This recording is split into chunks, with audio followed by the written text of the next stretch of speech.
Halo, assalamualaikum teman-teman Undercard Vlog. Gimana nih kabarnya? Gue doain pasti pada sehat ya sekeluarga. Amin. Nah teman-teman, jadi seperti mungkin sebagian dari teman-teman udah sempet ngeliat di video sebelumnya, kalau gue ngambil sebuah Daihatsu Verosa untuk menuhin janji gue ke Gofar Hilman. Jadi Gofar waktu itu udah ngambil Jimny 4x4 dan dia gantian nantang gue untuk main mobil ceper. Dan karena emang ya kurang lebih jiwa gue tetap ada di mobil tinggi ya, di mobil SUV. Jadi untuk bikin konsep mobil cepernya, gue akan mencoba untuk menuangkan ide gue di Daihatsu Verosa putih ini teman-teman. Nah, tapi untuk kali ini gue akan lebih ngebahas Daihatsu Verosa secara umum. Jadi mungkin apa aja sih yang bikin mobil ini dulunya itu sangat populer ya untuk dipakai drag race, gaya-gaya 90s yang akhirnya sekarang menjadi culture yang kuat ya. Dan juga apa aja yang menjadi kelemahannya. Nah, tapi gue pengen ngomongin dulu tentang Verosa secara umumnya ya, dan kapan nih mulai masuk ke Indonesia. Jadi Verosa ini udah ada di Indonesia dari tahun 92 sampai 99 teman-teman. Dan boleh dibilang Daihatsu Verosa tuh ibarat versi 4x2 dan versi bensinnya dari Daihatsu TAF. Karena kalau misalnya untuk kita ngomongin bodinya dan banyak bagian lain ya, misalnya sasis, lalu juga untuk kaki-kaki, itu sama seperti TAF. Yang ngebedain dia pakai mesin bensin dan dia 4x2 teman-teman. Walaupun sebenarnya di TAF itu tetap ada yang versi 4x2-nya, tapi 4x2 yang ada di Verosa ini ternyata punya satu kelebihan juga ya, yang akhirnya di zaman dulu di tahun 90-an itu banyak orang yang akhirnya ngelirik ke mobil ini. Nah, kenapa bisa gitu? Karena dengan mobil ini menggunakan penggerak 4x2, jadi di bagian depannya itu kan gardannya nggak ada bonggol ya teman-teman. Jadi kalau misalnya diceperin, dia itu nggak ada bagian dari bonggol gardan yang mentok ke karter oli mesin. Itu dia yang bikin buat ngandasinnya lebih gampang, lebih mudah ketimbang kendaraan 4x4 kayak misalnya TAF. Dan untuk yang faktor berikutnya, yaitu pada mesin. Di mana mesin bensinnya ini, ya boleh dibilang saat itu orang banyak yang mudah ngopreknya, gampang untuk dibikin kenceng, untuk biaya juga nggak terlalu besar, caranya nggak terlalu rumit. Akhirnya ini jadi salah satu primadona di kejuaraan drag race teman-teman. Nah, kalau kita ngomongin variasinya, jadi dari tahun 92 sampai 99 itu Verosa ada beberapa model. Untuk pertama, dari tahun 92 sampai 96 itu ada yang model standar atau seperti yang gue milikin sekarang ini. Lalu untuk tahun 94 sampai 96 itu ada lagi yang model baru yaitu SE atau Special Edition. Dan kemudian setelah itu di tahun 96 sampai 99 itu keluar yang model G2 atau yang mungkin lebih dikenal sebagai Verosa Independent. Nah, apa aja bedanya teman-teman? Jadi untuk yang standar seperti punya gua ini boleh dibilang yang versi paling basicnya ya teman-teman ya. Kayak misalnya dia menggunakan velg kaleng, terus dia untuk fendernya belum ada over fender plastiknya, terus bodinya dia satu warna, terus semestinya juga dia belum power steering dan juga jok di belakangnya itu hadap-hadapan. Berikutnya, buat yang Special Edition atau SE, dia bodinya itu udah menggunakan two-tone atau dua warna. Terus fendernya udah ada tambahan over fender plastik, velgnya juga menggunakan velg racing atau alloy, dia udah ada power steering dan juga joknya menghadap ke depan ya untuk yang baris keduanya. Sementara buat yang Verosa G2 itu boleh dibilang lebih radikal lagi ubahannya. Karena Verosa G2 itu dia udah menggunakan kaki-kakinya itu perkeong ya. Sementara di depannya itu dia itu sistemnya udah IFS atau independent. Jadi ya jauh lebih nyaman juga dan handlingnya lebih oke lagi. Selain itu teman-teman, kalau di Verosa itu juga ada model yang seperti Daihatsu Rocky ya, yang atapnya panjul di bagian belakang. Itu disebutnya Mega Top. Dan di Verosa juga ada versi yang 5 pintunya, itu adalah karoseri dari Semarang, di mana itu disebutnya adalah Verosa SL. Sekarang kita akan ngebahas per bagian teman-teman. Dan gue akan mulai dulu dengan body. Jadi kayak gue bilang tadi, body di Verosa itu sebenarnya dengan TAF sama aja teman-teman. Bahkan sampai ke sasis dan juga kaki-kakinya. Kalau ngomongin body, itu berarti juga sama penyakitnya kayak TAF.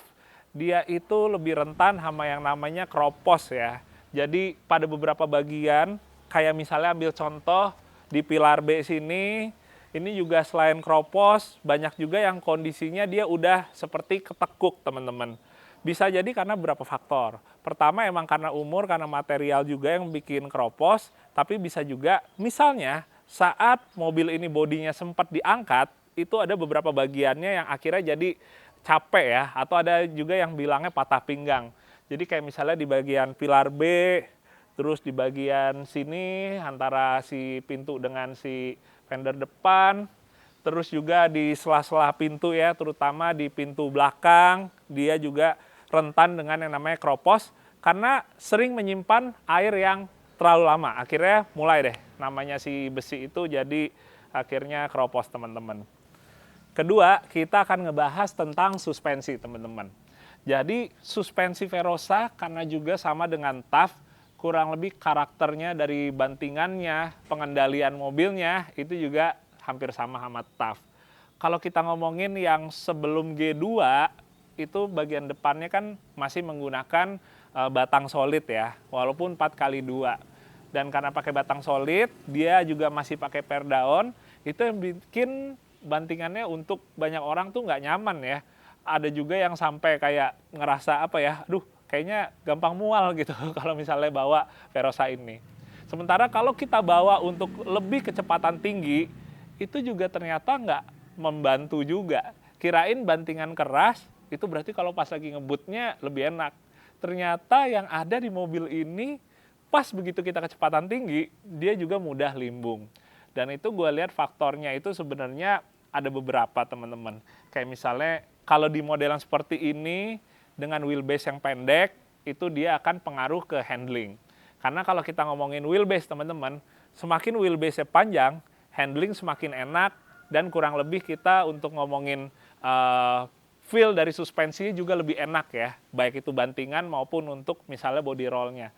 Tapi semakin wheelbase pendek, kayak misalnya TAF GT atau Verosa yang short seperti ini, atau misalnya Jimny, itu emang bantingannya dengan wheelbase pendek itu selain keras, handlingnya itu juga lebih susah teman-teman. Walaupun menurut gua di Verosa ini dibilang handlingnya kacau banget juga enggak, terutama untuk yang lebih biasa bawa mobil-mobil SUV atau mobil-mobil Jeep tua. Tapi kalau yang biasanya mungkin nyetir sedan atau nyetir mobil modern, itu lumayan berasanya banget ya. Disuruh coba nyetir Verosa, rasanya kayak nggak nyaman dan aduh rasanya pengen muntah gitu. Tapi itu dia, kalau gue pribadi teman-teman, pakai mobil seperti ini atau mungkin juga Jeep-Jeep tua lainnya, kadang-kadang handling liarnya itu atau susah dikendalikannya tuh jadi satu kenikmatan ya. Ada rasa kayak rock and roll gitu. Misalnya nyetir mobil-mobil kayak hardtop atau nyetir bahkan yang lebih tua lagi misalnya kayak Willys seperti itu atau Jimny jangkrik. Kurang lebih rasa kayak setirnya banyak spelengnya, bantingannya keras, ya udah jadi seninya. Walaupun sebenarnya tetap pastinya bisa dioptimalin. Nah, jadinya solusinya kurang lebih gimana teman-teman untuk suspensi? Sebenarnya sama aja kayak kalau misalnya waktu itu gue sempat nge-share di Daihatsu TAF. Jadi kurang lebih kita bisa ngerubah racikan perdaunnya teman-teman. Kalau yang di bagian depan sama yang bagian belakang, itu pada intinya dia menggunakan per yang lebih panjang lagi. Nanti untuk detailnya kalian coba bisa lihat di video yang ini ya. Yang pasti karena mobil ini nantinya akan diceperin, tentunya untuk racikannya juga bakalan berbeda. Nanti tungguin aja ya update-nya. Bismillah, assalamualaikum. Oke teman-teman, ketiga kita akan ngebahas untuk interior. Jadi untuk interior sebenarnya beberapa bagian yang kurang lebihnya itu mesti diperhatikan, lebih ke arah dashboardnya. Selain itu sebenarnya ya pastinya kalau misalnya untuk jok, bergantung teman-teman juga emang pengen mungkin nyari yang masih ori bahannya ataupun emang si joknya belum diganti atau sekedar minimal bersih aja gitu. Jadi mau udah di retrim nggak apa-apa. Itu jadi balik lagi ke teman-teman. Tapi kalau ngomongin untuk dashboard, ini sebenarnya sama kayak TAF. Ada beberapa bagiannya tuh yang udah biasanya tuh pecah teman-teman. Kayak misalnya di bagian tray sini atau di bagian sini, ini mesti pada kita cek juga. Termasuk juga sebenarnya bagian-bagian yang lain ya, yang kaitannya sebenarnya sih sama si plastik-plastik dashboardnya ini. Selain itu buat setir, ini setirnya juga biasanya udah suka pada pecah-pecah atau bahkan si busanya sampai udah kelepas. Makanya banyak juga yang pada akhirnya dikasih cover ya.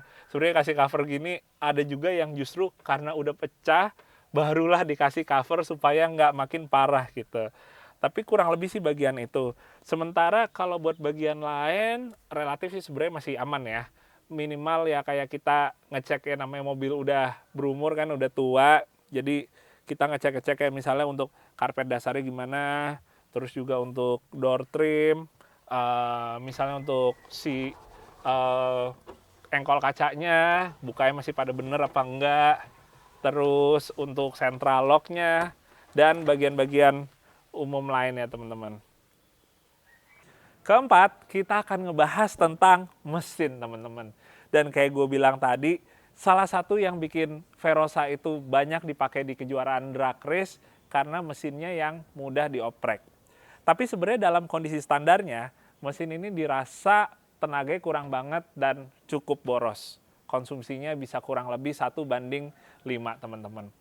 Kalau untuk mesinnya sendiri, dia sebenarnya basicnya sama kayak di Daihatsu Espas atau Daihatsu Taruna yang karburator dengan kode HDC.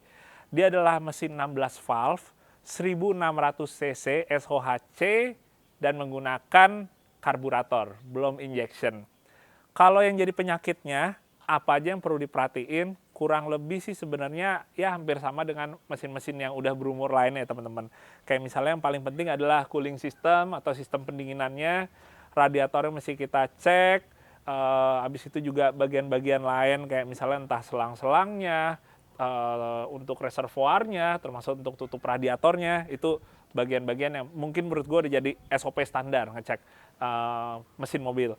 Berikutnya adalah bagian sistem saluran bahan bakarnya. Jadi mobil ini untuk pompa bensinnya dia masih menggunakan sistem yang konvensional yang mekanis ya. Jadi dia menggunakan vakum, bukan menggunakan rotax ya atau elektrik. Itu juga jadi salah satu bagian yang biasanya suka udah penyakit untuk vakumnya itu nggak bekerja dengan benar ya, alias udah lemah teman-teman. Selain itu bagian-bagian lain kayak misalnya termaksud untuk jalur bensinnya, kita pastiin salurannya si bahan-bahannya itu masih pada oke semua. Dan selain itu juga pastinya nggak kalah penting adalah untuk sistem kelistrikannya.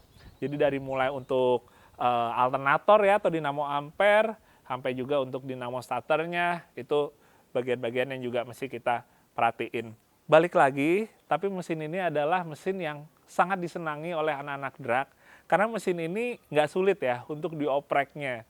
Jadi dengan kurang lebih modal yang nggak terlalu besar, udah bisa bikin mesin ini cukup ngacir.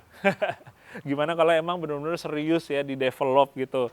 Yang ada itu dia, di tahun 90-an sampai seterusnya, itu banyak mobil-mobil legend di dunia drag race yang menggunakan Daihatsu Verosa.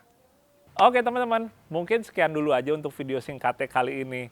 Tapi sebelumnya gue pengen coba nanyain ke teman-teman yang kaitannya dengan konsep untuk Verosa putih gue ini. Jadi gue udah kasih kisi-kisinya, ini akan jadi mobil ceper nantinya.